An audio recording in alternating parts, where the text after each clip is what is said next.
Hi everyone, मैं प्रिया और अपने चैनल पर आप सभी का स्वागत करती हूँ। चलिए, तो आज हम इस वीडियो में आपको बताएंगे कि कैसे द्रौपदी का अपमान होता है भरी सभा में। तो देखिए दोस्तों, मैंने लास्ट वीडियो में आपको बताया था कि भगवान श्री कृष्ण ने युधिष्ठिर को क्यों नहीं रोका चौसर खेलने से, जुए खेलने से। तो देखिए, युधिष्ठिर जो होते हैं वो सब कुछ हार चुके होते हैं, अपना राजपाट या इवन अपनी द्रौपदी को भी हार जाते हैं। फिर द्रौपदी का अपमान होता है। तो देखिए, कहते हैं कि वायुवेग से चलता दुशासन अतिथिशाला के उस कक्ष में जा पहुंचा जहां द्रौपदी विश्राम कर रही थी। वह उसके निकट जाकर बेहियाई से हंसा और उसकी व्यंग्यात्मकता हंसी सुनकर द्रौपदी चौंक गई और बोली, क्या बात है दुशासन, बिना आज्ञा लिए तुमने मेरे कक्ष में प्रवेश कैसे किया? दास दासियों से आज्ञा नहीं ली जाती द्रौपदी। तुम्हारे पति युधिष्ठिर ने दुर्योधन से जुआ खेलते समय अपना सब कुछ हार गए हैं, अपना राज्य, भाई, स्वयं को, यहाँ तक कि तुम्हें भी। अब तुम हमारी दासी हो। मुझे आज्ञा मिली है कि तुम्हें खींचता हुआ दरबार में लेकर आऊं।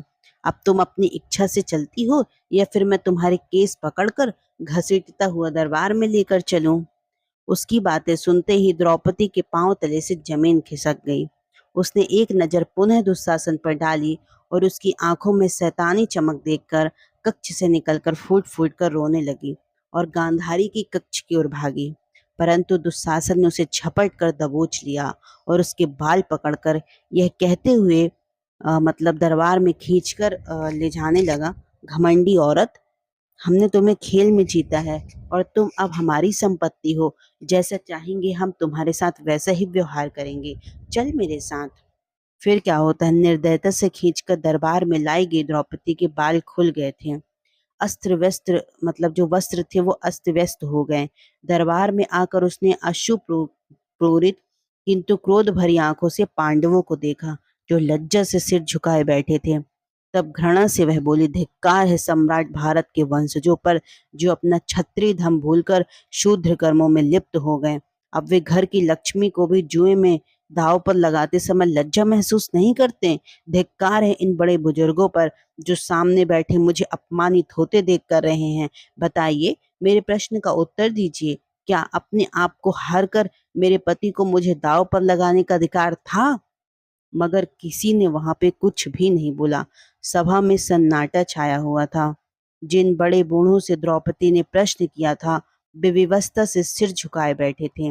अपनी शक्ति और शौर्य की मतलब जो कहते हैं कि ढोंगे हाँकने वाले योद्धा एक अबला की रक्षा करने में असमर्थ थे, जबकि वह मदद के लिए पुकार रही थी। तब कर्ण की गर्जदार आवाज गूंजी।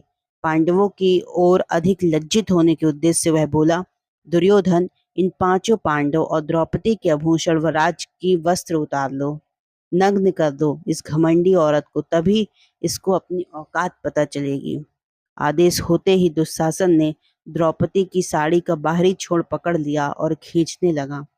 द्रौपदी साड़ी पकड़कर अपनी ओर खींचने लगी। इतना वह समझ चुकी थी कि वहां पर जितने लोग उपस्थित हैं कोई भी व्यक्ति उनकी सहायता नहीं करेगा और वह मन ही मन भगवान श्री कृष्ण को पुकारने लगी। दुशासन लगातार साड़ी खींच रहा था। उसे रोकने का द्रौपदी का जो प्रयास था वह विफल हो रहा था। उधर श्री कृष्ण अदृश्य रूप से वहां उपस्थित होकर आ गए थे और अपनी माया शक्ति से वे द्रौपदी की सहायता करने लगे थे।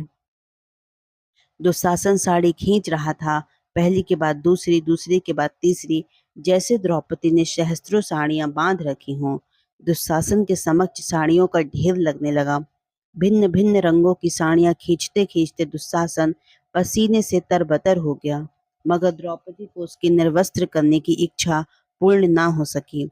तभी अचानक आकाश में अंधकार छा गया और बादल गरजने लगे, बिजली कड़कने लगी और आकाश में दिव्य वाणी हुई, अपना हाथ रोक ले नीच दुशासन, तुम्हारी नीचता सीमा लांघ गई है।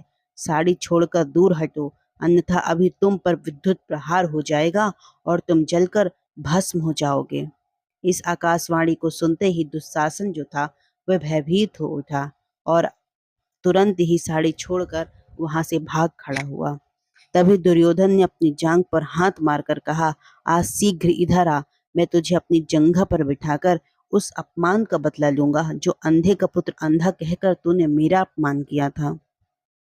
यह सुनकर भीम से रहा न गया और अपने स्थान से उठकर क्रोध से कांपते हुए अपनी गरजदार आवाज में बोला, सुन रे दुर्योधन, मैं शपथ लेता हूँ, युद्ध में अपनी गदा से तेरी यह जांग तोड़ूंगा और दुशासन की छाती चीरकर उसमें से रक्त निकलकर द्रौपदी के केस धोऊंगा। साड़ियों के समाप्त न होने के चमत्कार और आकाशवाणी और भीम की यह शपथ सुनकर धृतराष्ट्र भयभीत हो उठा। अतः उसने पांडवों को दुर्योधन की दास्ता से मुक्त करके उनकी प्रत्येक जो वो जीती हुई वस्तु थी वो लौटा देने में ही अपनी भलाई समझी। लेकिन भले ही धृतराष्ट्र ने बोल दिया था, लेकिन दुर्योधन उन्हें कुछ भी वापस करने के मूड में बिल्कुल भी नहीं था। चलिए, तो मैंने आपको बताया कि कैसे लोग हस्तिनापुर की भरी सभा में द्रौपदी का अपमान किया जाता है। तो चलिए, आई होप आपको बहुत पसंद आई होगी दोस्तों वीडियो। हम इसमें आप बताएंगे कि जो भी वो युधिष्ठिर थे जो राजपाट सब हार जाते हैं, तो फिर से एक दाव खेला जाता है। फिर वो दुर्योधन ऐसा कहते हैं कि मैं आपको सब कुछ लौटा दूंगा, बस एक बार आप फिर से खेलिए। चलिए, तो वो जो नेक्स्ट वीडियो है वो हम आपको कल बताएंगे।